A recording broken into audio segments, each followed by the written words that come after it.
ang halalan sa mga itinuturing na election hotspots sa bansa tulad ng ARMM. Kaugnay nito, hiniling nila sa Kongreso na ipasa na ang 3 panukala tungkol sa early voting. Nagpapatrol Ryan Chua. Pinakamatinding election-related violence sa kasaysayan ng bansa ang massacre sa Maguindanao. Kung patikim pa lang ito ng mga pwede pang mangyari sa 2010, ngayon pa lang nangangamba na ang COMELEC. Kaya panukala nito, idaos ng mas maaga ang halalan sa Maguindanao. We submitted a proposal already to the Senate before, and we passed last week. We passed another resolution reiterating our proposal for early voting.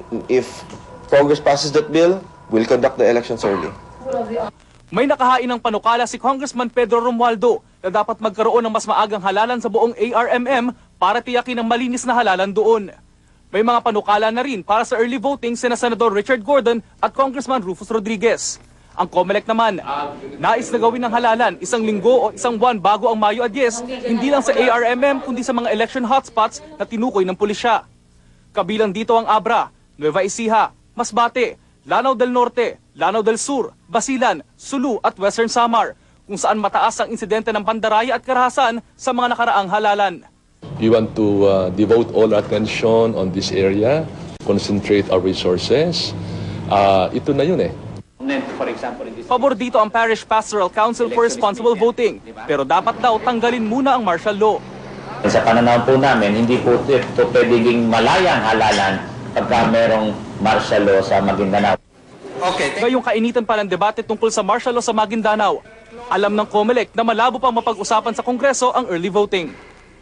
Pero pipilitin pa rin daw ng COMELEC na maipasa ang panukala sa Kongreso sa lalong madaling panahon. Hanggat maaari, gusto raw nilang mabawasan kung hindi man tuluyang mawakasan ang pandaraya at karahasan sa darating na halalan. Ryan Chua, Patrol ng Pilipino. Nanumpa ngayong araw bilang acting governor ng ARMM si Vice Governor Ansordin Adyong. Ito matapos ang pagkakaaresto kay ARMM Governor Zaldi Ampatuan noong Sabado dahil sa kanyang pagkakadawit sa Maguindanao Massacre. Pinangunahan po ni DILG Secretary Ronaldo Puno ang oath-taking ni Adyong na ginanap sa PNP headquarters sa Camp Crame. Ayon kay Puno, ito'y patunay na umiiral pa rin ang saligang batas ngayon dahil batay daw po sa Rule of Succession sa Local Government Code ang pag-upo ni Adyong. Ayon pa kay Puno, nakatakdang magtalaga si Adyong ng mga OICs sa mga bayan sa Maguindanao at maging ng acting governor sa Lalawigan. Ito po'y kasunod ng pagkakaaresto sa ilang mga mayors at kay Andal Ampatuan Sr. dahil din sa Maguindanao Massacre.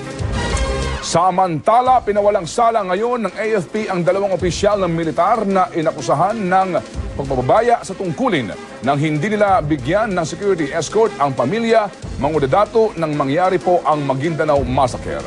Papatrol, Alex Santos.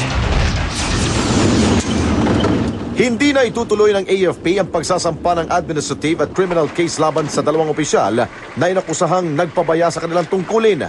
Ayon kay AFP spokesman Lieutenant Colonel Romeo Browner Jr., batay sa investigasyon, walang indikasyon na nagpabaya sina Major General Alfredo Caiton ng 6th Infantry Division at 601st Brigade Commander Colonel Medardo Geslani. Sila ang tumangging magbigay ng hinihinging security escort sa mga mangundadato papunta sa COMELEC sa Sarif Agwak.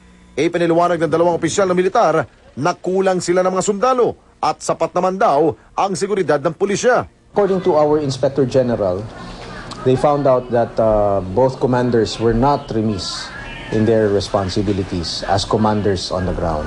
Tumanggi muna magbigay ng panig ang kampo ng mga mangundadato sa resulta ng investigasyon ng AFP. Batay naman sa sinumpaang salaysay sa CIDG investigation ni PO1 Rainer Ebus, ang close-in bodyguard ni Dato Unsay Mayor Andal Ampatuan Jr. Kasama nila ang 5 sundalo sa pinangyarihan ng massacre. Kasama rin daw ang mga ito sa pag-aabang sa convoy ng mga mangundadato. Inaalam na ng AFP kung nasa active duty pa ang 5 sundalo at kung direkta silang sangkot sa massacre. Those who were parang suspected to be part of the conspiracy, inimbestigahan naman din ng level ng army yan. Yung sinasabi yung parang na-incriminate ni Magid were about 3 lieutenants. Una lang inamin ng PNP na posibleng nagsabwata ng mga pulis kaugnay na naganap ng massacre. Alex Santos, Patrol ng Pilipino. Tuluyan ang sinuspindi ang mga klase sa 6 na eskwelahan sa Ampatuan, Maguindanao. Nagdesisyon ang DepEd sa ARMM na sa Enero 4 na muling magbukas ng klase. Sa harap na rin ng patuloy na takot ng mga estudyante dahil sa ipinaiiral na martial law sa lalawigan. Nagpapatrol Adrian Ayalin.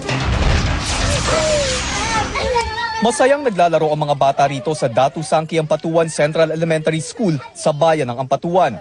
Wala silang klase pero pumunta sila sa eskwelahan at nagbaka sakali. Kasi hindi namin mag-aaral para makatapos kami. Sabi nila, hindi na sila pinapapasok ng kanilang mga magulang. Minsan natatakot din ang nanay ko. Ang nanay mo? Bakit daw? Baka saktan daw nila kami. Pero hindi naman kayo sinasaktan ng mga sundalo? Hindi. Kanina isang granada ang natagpuan malapit sa eskwelahan at istasyon ng pulis. Pero agad nilinaw ng militar na hindi na pwedeng sumabog ang granadang iyon. Siguro natatakot na baka sa kanyang possession makita at natatakot siyang isurrender formally, he will be subjected to investigation. Iniwan na lang doon sa gitna ng kalsada. Nitong mga nakaraang araw, may nadiskubre ring mga armas na nakalibing malapit sa munisipyo. Naaalarma na ang mga guro sa Datu Sangki, kaya nagdesisyon silang huwag nang piliting pumasok ang mga estudyante sa 6 na eskwelahan sa Ampatuan. Alam namin na hindi pa rin namin kaya na mapaibalik ang mga bata. Kaya to make sure para sa mga parents, doon na lang sila sa January 4. Sa bayan naman ng Sharif Agwak, wala na talagang pumapasok dahil karamihan ng mga estudyante ay nagsilikas na palayo ng bayan. Katunayan, patuloy ang paglipad ng mga military chopper at maliliit na eroplano. Karamihan wala na. Kung meron man dito, mang ilan-ilan lang, so hindi namin kayang sagutin kung ano man ang mangyari. Pwedeng mag-makeup classes na lang daw ang mga estudyante kapag naging normal na ang sitwasyon. Paulit-ulit ang militar na hindi dapat matakot ang mga residente kahit pa araw-araw ang raid sa Sharif Agwak ngayong umiiral ang martial law. Inaasahan naman na magsisibalikan ang mga estudyante kapag natanggal na ang martial law. Pero ang problema kapag hindi na nagsibalikan ang mga nagsilikas na mga pamilya dahil pa rin sa nararamdaman nilang takot. Adrian Ayalin, Patrol ng Pilipino, Maguindanao. Ginunita ng iba't ibang militanteng grupo ang International Human Rights Day. Ang sigaw nila itigil ang martial law sa Maguindanao at ang panunupil sa karapatang pantao. Nagpapatrol Atom Araulio. Wala nang nagawa ang mga gwardya ng Malacanang nang sumugod ng mahigit 500 rallyista sa Gate 7 ng palasyo. Hindi na rin nakaporma ang nag-iisang riot police doon. Tingin ni Gloria, mas lalong matatakot ng mamamayan kapag pinapatay niya. Baliktad yung mangyayari. Mas dumadami at mas marami nagpapatuloy. Dahil ito yung hustisya na nakikita namin kaya namin ibigay para doon sa mga pinaslang at para doon sa mga tinapakan ng karapatan. Maya-maya pa, dumating na ang dagdag ng mga pulis. Pinayagan nilang magdaos ng maikling programa ang mga rallyista. Pero pagkaraan ng ilang minuto, pinaalis din sila. Nauna rito, mahigit 4,000 ang nagmarcha sa Menjola bilang paggunita rin sa pandaigdigang araw ng karapatang pantao. Tingin ng grupong karapatan, mas malala pa sa gobyernong Marcos ang panunupil sa karapatang pantao sa ilalim ng Administrasyong Arroyo. Take note na ito si Gloria Macapagal Arroyo, nakakapagsagawa ng pagpaslang, ng pagdukot, at iba pang mga human rights abuses na hindi nagdeklara ng martial law sa buong bansa. Mas nakakatakot yung kasi under a democracy, nakakapagpaslang ka pala, nakakapagdukot ka pala, pwedeng legal na legal, no? Base sa datos ng karapatan, mahigit 1,000 na ang naging biktima ng extrajudicial killings mula Enero ng 2001. Lagpas 200 naman ang mga desaparecidos. Halos lahat daw ng mga biktima ay sibilyan at miyembro ng mga legal na organisasyon. Hindi pa kasama sa listahan ng 57 biktima ng Maguindanao Massacre kung saan 30 ang mamamahayag. 9 na taon ng pamumuno at 9 na taon ng matinding paglabag sa mga karapatang pantao. Para sa iba-ibang mga human rights groups, ito ang maitim na pamana ng kasalukuyang administrasyon. Ito rin daw ang hamon para sa mga kandidato sa darating na halalan. Ang masigurong makakamit ng mga biktima ang hustisyang matagal na nilang inaasam.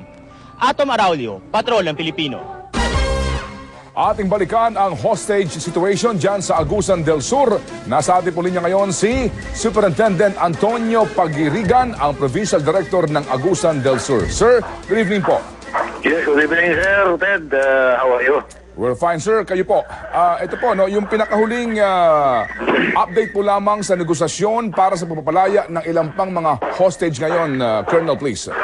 Ako po, ang pinakahuling update dito, Sir Ted, doon sa Crisis Management Committee natin na pinangulunan ng ating governor sa pamagitan ng kanyang provincial DSWD na nag-direct sa negotiation sa mga hostage taker na ang grupo nito na tinatawag na Ondo Perez ay nakapag-release po ng 18 personalities doon sa 75 na hawak nila. So ang remaining personalities ngayon na nandyan ay 57 pa po ang nasa control nila. But I believe that with the